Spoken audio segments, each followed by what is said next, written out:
ایک بادشاہ تھا جس کی 6 بیٹیاں تھیں اور کوئی بیٹا نہ تھا۔ جب ملکہ نے خوشخبری سنائی کہ وہ ایک بار پھر ماں بننے والی ہے تو بادشاہ نے سختی سے کہا، اگر یہ بچہ بھی لڑکی ہوا تو میں اسے زندہ نہیں چھوڑوں گا۔ ملکہ یہ سن کر بہت پریشان رہنے لگی۔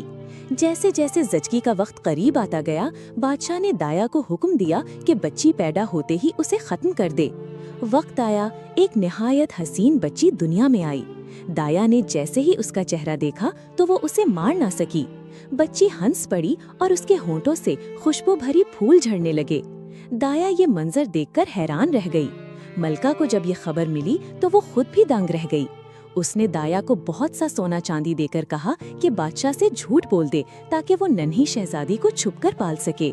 یوں شہزادی خفیہ طور پر بڑی ہونے لگی۔ جیسے جیسے وہ چلنے لگی، اس کے ہر قدم سے سونے اور چاندی کی اینٹیں برآمد ہونے لگیں جنہیں ملکہ چھپا کر رکھتی۔ کچھ عرصہ گزرا، ایک قحط آیا اور خزانہ خالی ہو گیا۔ بادشاہ فکر مند بیٹھا تھا کہ ملک کیسے سنبھالے۔ تب ملکہ نے اپنے خفیہ ذخیرے سے چند اینٹیں بادشاہ کو لا کر دیں۔ بادشاہ حیران ہوا اور وجہ پوچھی۔ ملکہ نے کہا، پہلے وعدہ کریں کہ میری جان بخشی ہوگی۔ بادشاہ نے وعدہ کیا۔ تب ملکہ نے اپنی 7ویں بیٹی کو سامنے لایا۔ وہ چلتی تو سونے چاندی کی اینٹیں بکھرتی اور مسکراتی تو پھول جھڑتے۔ بادشاہ نے پہلی بار اپنی ننھی بیٹی کو دیکھا اور دل پسیج گیا۔ اس نے ملکہ کو معاف کیا اور بیٹی کو سینے سے لگا لیا۔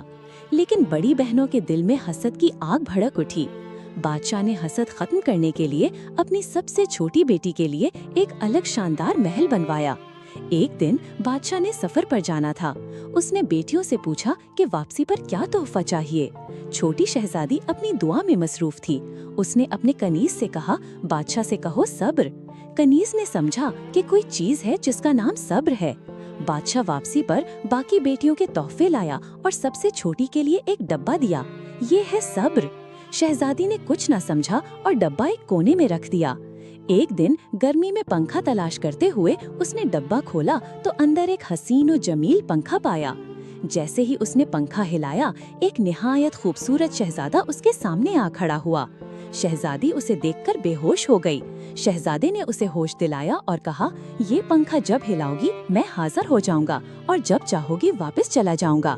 یوں دونوں دن رات ساتھ گزارنے لگے۔ یہ بات بڑی بہنوں کو معلوم ہو گئی۔ ان کے دل میں حسد اور بڑھ گیا۔ وہ ظاہری دوستی جتانے لگے اور بہن سے شہزادے کے بارے میں راز جاننے کی کوشش کرنے لگے۔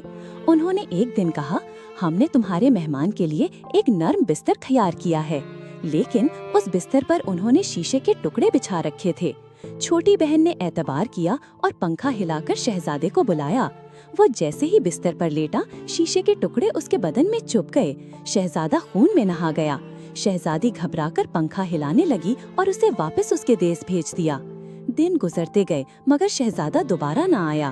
شہزادی روتی رہتی اور پنکھا ہلاتی لیکن کوئی جواب نہ ملتا۔ آخر اس نے عزم کیا کہ وہ خود شہزادے کے دیس جائے گی۔ اس نے لڑکوں کے کپڑے پہنے اور سفر پر نکل پڑی۔ جنگلوں میں بھٹکتی رہی۔ ایک دن ایک درخت کے نیچے آرام کر رہی تھی کہ اس نے ایک طوطے اور مینا کی باتیں سنی۔ مینا نے کہا، اصل علاج تو اس دیوے ہیکل جنگلی کبوتر کی یخنی ہے جو قد میں انسان جتنا بڑا ہے اور جس کی آنکھیں نیلی ہیں۔ اگر اس کبوتر کی یخنی بنائی جائے اور شہزادے کو پلائی جائے تو اس کے سارے زخم ٹھیک ہو جائیں گے۔